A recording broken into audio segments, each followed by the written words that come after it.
Hello everyone, Shekhpara মাসাং cafe অজানা আরেক গন্তব্যের দ্বিতীয় পর্বে আপনাদের স্বাগতম। আমাদের এই গন্তব্যের এতক্ষণে আমাদের সাথে যুক্ত হয়েছে আমার কাকুর কলিগ আলমগীর চাচু। আজকের এই ট্যুরের প্রপার গাইডলাইন দেবে সে।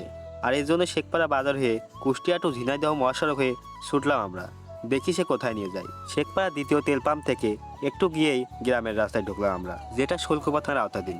6টি উপজেলা নিয়ে গঠিত ঝিনাইদহের সর্বপ্রথম শৈলকুপা উপজেলা থেকে আমাদের ভিডিও শুরু হলো এবং একে একে বাকি উপজেলাগুলোতেও ঘুরবো আমরা। সো চলুন দেখি চারশো আমাদের কোথায় নিয়ে যায় আজ।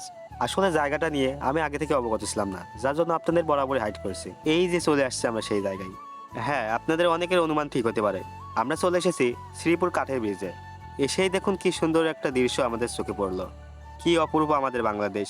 এজন্যই হয়তো কবি বলেছিল, পার হয়ে যায় গরু পার হয় গাড়ি। চলুন দেখে নেওয়া যাক এরকম আরো চোখ জোড়ানো দৃশ্য। আপনারা যারা ইউটিউব থেকে আমার ভিডিও দেখছেন তাদের কাছে অনুরোধ রইল চ্যানেলটা সাবস্ক্রাইব করার জন্য।